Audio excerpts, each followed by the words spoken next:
नमस्कार साथियों, मैं राधा मोहन फिर से स्वागत करता हूं आपके अपने YouTube channel Radha Mohan sir में। साथियों, आज हम चर्चा करते हैं थोड़े से एक ऐसे चैप्टर की जिसके नाम से ही लोगों को डर लगता है। और पिछली कुछ एग्जामों में अगर हम बात करें तो उसके हर एग्जाम में क्वेश्चन देखने को मिले हैं।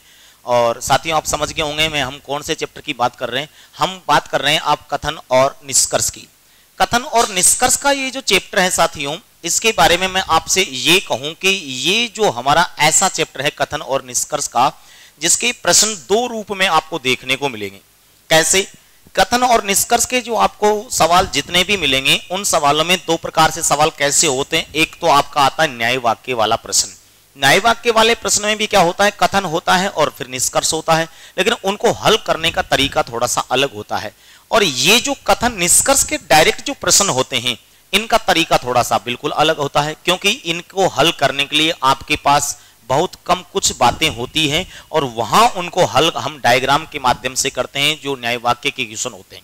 साथियों, सबसे पहले तो आपको कथन और निष्कर्ष का जब भी कोई भी प्रश्न मिले, आप एक बात का ध्यान रखना कि कथन और निष्कर्ष का जब आप सवाल हल करते हो तो सबसे महत्वपूर्ण बात जो न्याय वाक्य में भी काम करेगी और कथन निष्कर्ष में काम करेगी, कथन और पूर्व धारणा में भी काम करेगी, वो आपकी महत्वपूर्ण बात ये है कि जब कथन आपका सकारात्मक है तो उसका निष्कर्ष भी सकारात्मक ही होना चाहिए। महत्वपूर्ण बात है ये।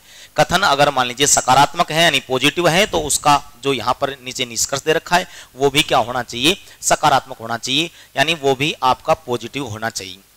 दूसरी बात आपको ध्यान रखनी है साथियों इसके अंदर कि कथन जो यहाँ पर जिस बात की चर्चा कर रहा है, कथन के अंदर जिस ही बात की चर्चा हुई है, निष्कर्ष में भी उसी से संबंधी बात होनी चाहिए। यानी कथन और निष्कर्ष का डायरेक्ट संबंध होना चाहिए एक दूसरे से। अब यहाँ पर जो निष्कर्ष और कथन आते हैं, कथन के अंदर क्या क्या बातें आ सकती है। अब कथन के अंदर हो सकता है किसी को सलाह दी गई हो, किसी का लाभदायक कोई परिणाम बताया गया हो, कोई निदान की बात की गई हो, सुधार की बात की गई हो, तो यहाँ पर ऐसी बातें कथन के अंदर हो सकती है और निष्कर्ष उससे सीधा संबंध रखता हो, तो ऐसा आपका जो निष्कर्ष होगा वो बिल्कुल सत्य होगा दोस्तों। और इसमें आगे आपको एक बात ध्यान रखनी है, एक सरकारी आदेश से संबंधी अगर कोई प्रश्न आता है जिसमें कथन के अंदर कोई सरकारी आदेश की बात की हो या कोई विज्ञापन की बात की हो, कोई घोषणा की गई हो, तो ऐसी बातें अगर डायरेक्ट निष्कर्ष यहाँ पर जो दे रखा है और कथन जो दे रखा है उनमें डायरेक्ट संबंध हो तो वो भी बातें सही होती है। साथियों, एक बात यहाँ पर आपको ये भी ध्यान रखनी है कि कभी कभी क्या होता है कि आपका जो कथन आता है एक अधूरा सा आता है। यानी ये कहा जाता है कि हर समस्या के दो पहलू होते हैं। पहलू का मतलब दो पक्ष होते हैं हर समस्या के। अगर उनमें से एक जो पहलू है, एक पक्ष जो है आपका अगर मान लीजिए कथन में दे रखा है, तो दूसरा निष्कर्ष के रूप में बिल्कुल आपका सत्य होगा, ये सही होगा, हम ये कह सकते हैं। साथियों, थोड़ा सा हम और आगे अगर मान लीजिए चर्चा करें तो मैं आपसे ये कहूंगा कि कुछ छोटे छोटे कुछ शब्द आते हैं, उनका भी आपको ध्यान रखना है। और शब्दों में क्या होगा कि जैसे यहाँ पर एक तो आपके सामने जो शब्द होंगे उनमें कुछ छोटे छोटे शब्द आते हैं। निश्चित रूप से, केवल, एक ही, एकदम, एकमात्र, ये ऐसे कुछ शब्द हैं जो आपके अगर मान लीजिए निष्कर्ष में मिलते हैं तो अधिकतर आपके जो निष्कर्ष है उसको ये गलत कर देते हैं, असत्य कर देते हैं, तर्कहीन कर देते हैं। अब ये बातें हमारी होती रहेगी। प्रश्नों के माध्यम से मैं कुछ प्रश्नों की आपकी प्रैक्टिस करवाता हूं, कुछ गत एग्जामों के प्रश्न हैं। देखिए, सबसे पहले साथियों हमारा जो प्रश्न है और इसकी हम चर्चा करते हैं, इस प्रश्न के अंदर जो जानकारी है उसकी सबसे पहले कथन कहा है इसने कि आपके पुस्तकें मित्र की भांति हैं जो भारी स्थायी लाभ प्रदान करती है। देखो, इसने कथन क्या कहा है कि पुस्तकें जो होती है ना वो मित्र की भांति हैं। अब आप सब जानते हो कि पुस्तकों से हमको कई प्रकार की नॉलेज मिलती है। अगर आदमी को मान लीजिए कहीं किसी से गाइडेंस लेना है, अगर मान लीजिए उसे कोई सलाहकार नहीं मिल रहा, तो कहा जाता है कि अच्छी पुस्तकों से आप पढ़कर कई प्रकार की चीजें प्राप्त कर सकते हो। किसी की सलाह लेने की आवश्यकता नहीं। अच्छी पुस्तकों में अच्छी अच्छी बातें मिलती है, अच्छे अच्छे लोगों ने जो किताबें निकाली है, कई प्रकार की किताबें मिलती है और उनको पढ़कर आदमी खुद अपने आप को मजबूत कर सकता है, नॉलेज प्राप्त कर सकता है। और नॉलेजफुल जो इंसान होता है वो दुनिया का सबसे बड़ा पावरफुल इंसान होता है।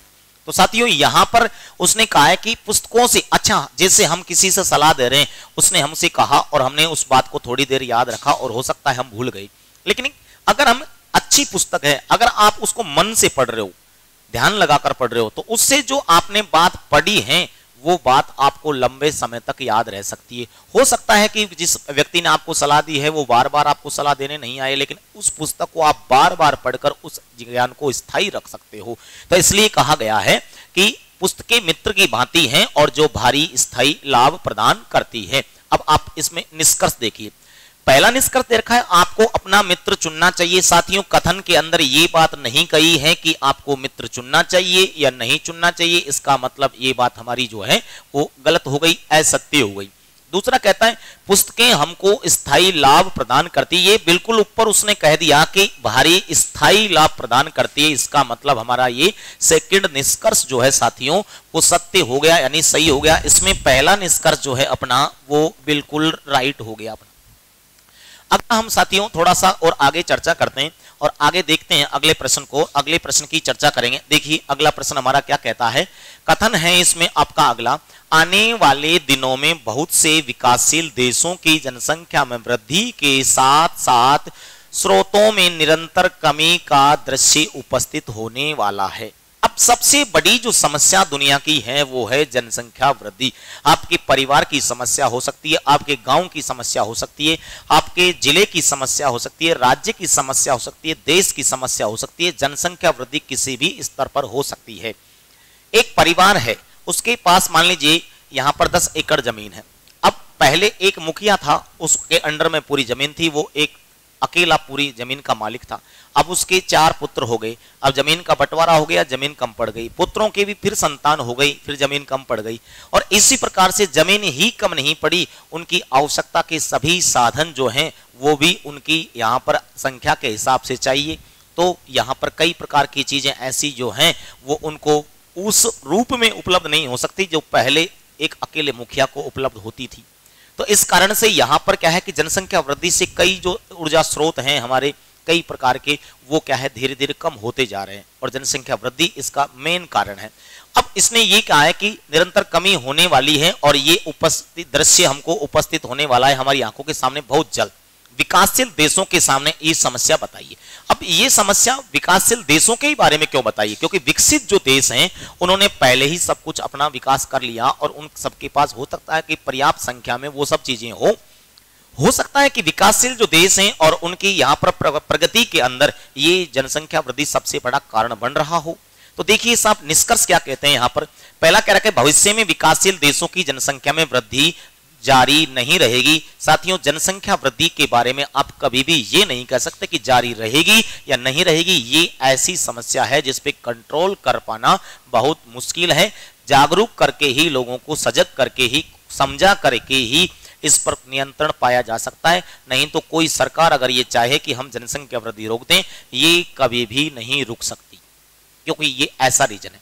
आगे देखिए, विकासशील देशों की सरकारों को अपने लोगों के लिए उनके जीवन को सुचारू बनाना कठिन होगा। बिल्कुल बात सही है कि विकास जो देश हैं उनके यहाँ ऊर्जा स्रोत जो हैं धीरे धीरे अगर मान लीजिए वो कम हो जाएंगे तो यहाँ उनके जो सरकारें हैं अब अपने लोगों को गुणवत्तापूर्ण चीजें उपलब्ध नहीं करवा पाएगी। तो इससे यहाँ पर क्या होगा, उनके जीवन पर भी बहुत सारा प्रभाव पड़ेगा।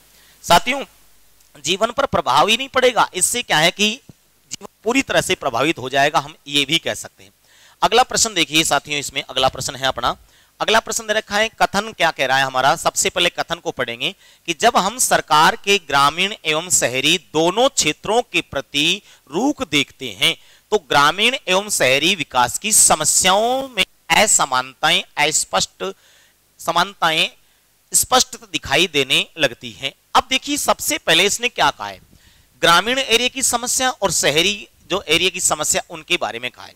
तो ये कहा गया कि भाई दोनों में अंतर मिलता है और अंतर भी होना चाहिए वैसे, क्योंकि गांवों में अलग प्रकार की समस्याएं होगी, शहरों में अलग प्रकार की समस्याएं होगी। कुछ समस्याएं ऐसी हो सकती है जो दोनों जगह पर, दोनों लेवल पर यहाँ पर आपकी जो समस्याएं हैं वो बराबर हो सकती है, एक जैसी हो सकती है।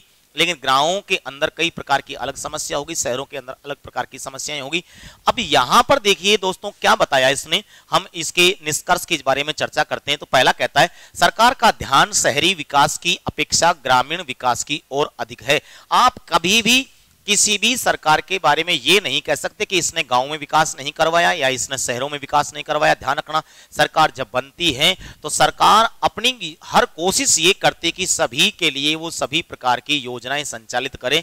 अब ये बाद की बात है कि किसको कितनी आवश्यकता है और किसको आवश्यकता के हिसाब से किसको कितना बजट दिया जा रहा है, ये बाद की बात है। लेकिन हम ये नहीं कह सकते कि सरकारों ने जो शहरों में ज्यादा पैसा खर्च किया है, हालांकि होता होगा सरकारों के माध्यम से, हो सकता है कि शहर के सौंदर्यीकरण के अंदर जितना पैसा लगाया उतने पैसे से तो कई सारे गांवों का विकास हो जाता, पूरे जिले का विकास हो सकता था। लेकिन फिर भी साथियों मैं तो यही कहूंगा कि सरकार के इस प्रकार के निर्णय के बारे में हम नहीं कह सकते कि सरकार एक पक्ष में कार्य कर रही हो। तो यहां कहा गया है कि शहरी विकास की अपेक्षा ग्रामीण विकास की ओर अधिक ध्यान है, इसका ये नहीं कह सकते। अगला कहता है कि सरकार का ध्यान ग्रामीण विकास की अपेक्षा शहरी विकास की ओर है, ये भी हम नहीं कह सकते। यानी दोनों ही निष्कर्ष जो है हमारे सत्य नहीं है, तर्कपूर्ण नहीं है, ये हमारा इसमें आंसर हो गया। अगला प्रश्न देखिए साथियों, अगला प्रश्न है, कथन कह रहा है सबसे पहले, और कथन के अंदर देखो क्या कहा, स्कूलों में छात्र सीख लेते हैं क्योंकि उन्हें जो पढ़ाया जाता है उसे वे समझते हैं। देखो कितनी गजब बात कही कि कई लेवल पे क्या करते हैं, कब जब भी मान लीजिए कोई ट्रेनिंग होती है कईयों की या फिर आप कंपटीशन में पढ़ते हो तो वहां पर कई चीजें आपको समझ में नहीं आती। उसका रीजन क्या हो सकता है? समझ में आने और नहीं आने के पीछे बहुत बड़ा कारण होता है आपकी शिक्षा नीति, आपके पढ़ाने का तरीका, आपका लेवल, ये सब यहां बातें इनके ऊपर डिपेंड करती है। अब पढ़ाने वाले ने अगर उचित तरीके से पढ़ाया होगा, लेवल के सामने वाले के छात्र के लेवल के हिसाब से, उसके बौद्धिक लेवल के हिसाब से, शारीरिक लेवल के हिसाब से, उम्र के हिसाब से अगर उसको वो ज्ञान दिया होगा तो निश्चित ही उसको समझ में आएगा। लेकिन अगर उसके लेवल से अगर अधिक बातें करेंगे तो भी समझ में नहीं आएगा। हो सकता है पढ़ाने का तरीका अच्छा नहीं होगा तो भी समझ में नहीं आएगा। अब यहां एक बात की गई है, इसने क्या कहा है कि विद्यालय में जो बच्चे हैं, छात्र जो हैं, वो सीख लेते हैं, सीख जाते हैं। क्यों सीख जाते हैं? उन्हें पढ़ाया जाता है और उसे वो समझते भी हैं। अब उसका क्या कारण हो सकता है? निष्कर्ष आप देखिए इसमें, स्कूलों में छात्रों का सीखना उनकी सीखने की क्षमता पर निर्भर करता है। बात बिल्कुल सही है, उनकी क्षमता पर निर्भर करता है। इसलिए तो हर क्लास के अंदर आपकी क्लास के लेवल के हिसाब से वहां पर अध्ययन करवाया जाता है। आप कंपटीशन में आगे कोई भी आपसे ये नहीं पूछेगा कि आप कितनी पढ़ाई करके आए हो, यहाँ पर किस लेवल का क्या कर रहे हो। तो वहां पर तो क्या, किसी की उम्र कम हो सकती है, किसी की ज्यादा हो सकती है, किसी ने हो सकता है ग्रेजुएशन पहले कर लिया हो, किसी ने 2 साल बाद में किया हो। तो यहां पर इस चीज का किसी को ध्यान नहीं रहता। लेकिन स्कूल में आप जिस क्लास के अंदर पढ़ाने जा रहे हो, उस स्तर के बच्चों का आपको पता है कि इनका लेवल कितना हो सकता है, तो आप उस हिसाब से पढ़ा रहे हो। तो ये बात इसकी बिल्कुल सत्य है। अगला कहता है कि छात्रों का स्कूलों में सीखना इस बात पर निर्भर करता है कि उन्हें कैसे पढ़ाया जाता है। बिल्कुल, पढ़ाने का तरीका जो होता है ना, वो सबसे महत्वपूर्ण होता है। तो ये दोनों ही बातें यहां पर सत्य हैं, सार्थक हैं, यानी दोनों निष्कर्ष हमारे सही है। दोस्तों अगला जो प्रश्न है हमारा, इसमें यहां पर सबसे पहले कहा कि सभी हिल स्टेशनों में एक प्रतिध्वनि स्थान होता है। प्रतिध्वनि यहां पर इको, यहां पर स्थान होता है, इसमें यह बताया गया है, ठीक है, इको पॉइंट जिसको हम कहते हैं। तो इको पॉइंट ये यहां पर प्रतिध्वनि स्थान के बारे में कहा कि प्रत्येक हिल स्टेशन होते हैं वहां पर यह स्थान होता है, और पी एक हिल स्टेशन है। अब देखिए, समझने की कोशिश कीजिए कि जब सभी हिल स्टेशनों के अंदर प्रतिध्वनि स्थान होता है और P एक हिल स्टेशन है, तो 100% यहां पर भी प्रतिध्वनि स्थान होगा। ये हमको क्लियर कर दिया प्रश्न के अंदर ही, कथन के अंदर ही। अब इसके निष्कर्ष को देखिए क्या कहता है। P में एक प्रतिध्वनि स्थान है, बिल्कुल है, क्योंकि ये क्या है, हिल स्टेशन है, इसका मतलब ये सही है। आगे देखा, हिल स्टेशनों के सिवाय अन्य स्थानों पर प्रतिध्वनि स्थान नहीं होते, ये हम नहीं कह सकते। हम ये बात बिल्कुल नहीं कह सकते कि हिल स्टेशन के अलावा दूसरी जगह जो होती है वहां पर प्रतिध्वनि स्थान नहीं होते। अरे प्रतिध्वनि का मतलब आप जो भी जोर से बोलते हो, हिल स्टेशन जहां पर होते हैं, आपने देखा होगा कई बार, जोर से आप ऊंचाई पे चढ़कर या ऐसी जगह पर जब घूमने जाओ तो वहां जोर से आप आवाज लगाना, आपको जोर से आप जब आप आवाज लगाओगे तो एक आपको वापस से रिटर्न में एक आवाज आएगी। ऐसे लगेगा कि जैसे आपने जो कहा है वैसे ही कोई आपको दूसरा पुकार रहा है, यानी वो ध्वनि आपकी टकरा के आएगी। तो ये कोई जरूरी नहीं कि हिल स्टेशन पर ही ऐसा हो, और भी जगह ऐसा हो सकता है। इसलिए इसमें हमारा जो निष्कर्ष है वो फर्स्ट सही है, इसका आंसर सत्य है। अगला देखिए दोस्तों, ये हमारा प्रश्न दे रखा अगला, ये पिछले एग्जामों के प्रश्न है आपके रेलवे के। MS धोनी एक लोकप्रिय क्रिकेटर है, ये बताया गया है। सभी क्रिकेटर फिट और स्वस्थ होते हैं। अब आप समझिए क्या कह रहा है कि MS धोनी जो है एक लोकप्रिय क्रिकेटर हैं, और उसने ये भी कहा है कि सभी क्रिकेटर जो है फिट और स्वस्थ हैं। तो इसका मतलब MS धोनी जब क्रिकेटर हैं तो वो भी क्या होंगे, फिट और स्वस्थ होंगे। फिर क्या कहा है कि एमएस धोनी विभिन्न उत्पादों व विज्ञापनों द्वारा अच्छा पैसा कमाते हैं, यानी वो विज्ञापन भी करते हैं, उत्पादों का प्रचार भी करते हैं, ये भी यहां पर बताया गया है। अगला आप निष्कर्ष देखिए क्या कहता है, सभी लोकप्रिय क्रिकेटर विज्ञापनों द्वारा अच्छा पैसा कमाते हैं। अब ये आप नहीं कह सकते कि जितने भी आपके क्रिकेटर हैं वो सब के सब पैसा कमाते हो, यहां केवल बात धोनी की बात चल रही है, तो आप इस बात को नहीं कह सकते। अगला कहता है एमएस धोनी फिट और स्वस्थ हैं, ये बिल्कुल हमको ऊपर पता लग गया क्योंकि सभी क्रिकेटर जो हैं उसने कहा फिट और स्वस्थ हैं और एमएस धोनी क्रिकेटर है, तो इसका मतलब ये बिल्कुल सही है। एमएस धोनी प्रसिद्ध होने के कारण केवल प्रसिद्ध उत्पादों का के लिए विज्ञापन करता, ये भी बात सही नहीं है साथियों। कोई भी यहां पर मान लीजिए कोई उत्पाद है, कंपनी ने पहले उसको लॉन्च किया, अब उस समय तक उसका कोई प्रचार नहीं था, कोई नहीं जानता था, वो फेमस नहीं था, लेकिन हो सकता है किसी फेमस व्यक्ति ने उसका प्रचार किया, उसके बाद में वो उत्पाद जो है मार्केट में आया और लोगों ने उसको खरीदा और वो फेमस हो गया। तो हम ये तो नहीं कह सकते कि ये जो भी प्रचार करते हैं वो फेमस होने के कारण ये भी फेमस चीज का प्रचार करते होंगे। अब जो चीज पहले से ऑलरेडी फेमस है उसका प्रचार करने की आवश्यकता ही नहीं है।